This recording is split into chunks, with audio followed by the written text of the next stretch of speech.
Alright, what is up everyone? Welcome back to the channel. My name is Chris, and today, couple things a little bit to start off this video with some news. The full NHL draft order has been announced, right? And the purpose of this video is me kind of looking at the draft a little bit, also looking at some quotes from assistant GM Brent Flahr and Flyers general manager Chuck Fletcher, which I will get into those quotes in a minute, but I want to talk about the draft here first. So, the draft, right, Flyers have 7 picks in this year's draft to go through each round. First round, the Flyers will be picking 23rd overall. Very good draft pick. They could move it. I have talked about that before. Could they trade it? Could they, stay with that pick? We don't know, and we will see soon.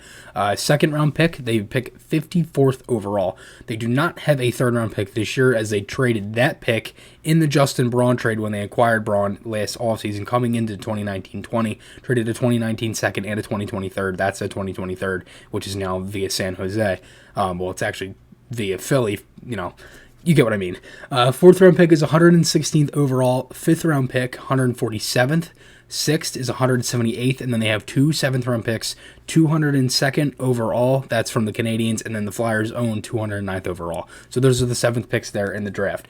As for a little bit more news here on some Flyers prospects, forward Bobby Brink and defenseman Cam York have made the 2021 U.S. National Junior Team Evaluation Camp. So it's this huge thing with Team USA, and it's pretty much for the World Juniors. It's a whole camp, basically, to see who makes the team and things along those lines. So again, Brink and York make it. As for Brink, had a very strong campaign last year in the World Juniors. And again, he really, I talked about it before in the games that I covered for those prospects, specifically when I covered Brink, York, Zamula, and then Ginning, the 4 Flyers prospects that were in it. Brink was really good. I think he was the Flyers' best prospect.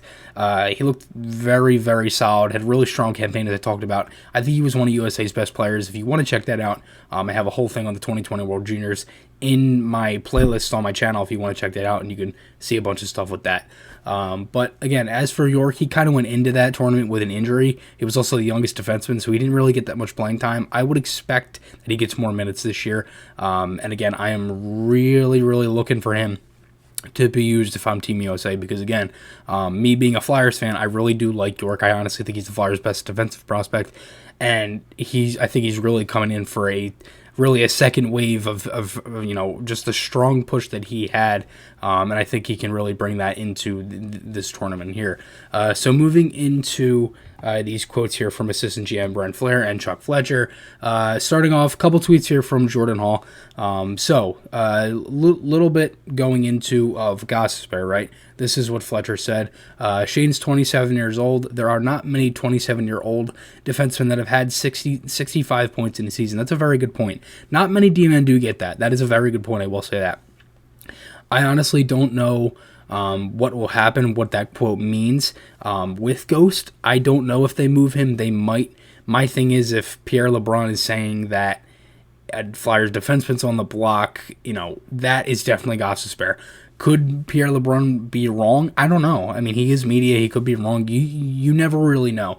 He also said that he knows Gostisbehere will be determined to show what he can do in 2020-21 after a frustrating year. So that is definitely something to keep in mind as well. Fletcher said with their first pick, you were always looking for a guy that can become a top 6 forward or a top 4 D-man. Very, very smart thing there. It's pretty, honestly, I think it's really a standard answer. It's kind of something that's obvious at what you're looking at, especially when you have a good pick like 23, especially in this year's draft as well. And this is another thing from Fletcher on Nolan Patrick. He continues to feel better and better. I continue to be optimistic that he will be a player for us next season. That's huge. That's definitely so. Obviously, it's obviously status quo. We've seen it a lot. But again, as we get closer now, getting into a bunch of this stuff with the draft and free agency rolling around and all these rumors that have been around, not saying they mean anything, I'm just saying in general, it's definitely a good thing to hear. And when he says better and better, that's huge. And then this is something from Brent Flahr as well. Brent Flahr, and the Flyers expect Tanner Legzinski, Wade Allison, and Linus Sandin to compete to make the Flyers and play with the club at some point in 2020-2021. That is something that I have really liked. I absolutely love that. I posted that on my Instagram story earlier. To me, it's something that's like, I like all these players. I think they're all guys that I think will definitely compete. I've talked about Legzinski before. He could be a guy that plays that fourth line winger role. I don't know if they will put a rookie in that position, but you never know. As for Allison, I think he could definitely make a case to make the team out of camp. Honestly, I think the one guy that will make the team out of camp could be Legzinski. I would not be surprised if he did. As for Sandin, he's definitely a guy I've been looking at as well.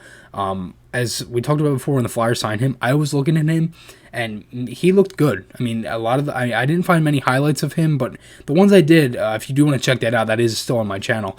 I also did a little thing comparing him in NHL 20, which I know some people don't really like, but even still, it was something fun to do at the time as the whole pandemic was starting and things like that. But again, this definitely is good news here for these two players. These two tweets here are from Sam Carchidi at Broad Street Bull, and also Jordan's, his Twitter handle is at JHallNBCS. A right-handed defenseman will be on the Flyers' radar at the draft at some point. So that is something that is kind of expected, to be honest with you. I wouldn't be surprised if it's like a later round, excuse me. One thing that I know Jamie Baskow's talked about is Ruben Rafkin. They've interviewed him a couple times. He's worn a Flyers Nitty-Gritty t-shirt, which I think is cool as hell. And there's a bunch of stuff. So he definitely, to me, seems like he is on the Flyers' radar. So that is something that is as well. Maybe they look at him. He's honestly very comparable to Mark Friedman. Definitely could be something down the line. Flahr says Flyers will go with the best player available and not by position in the draft.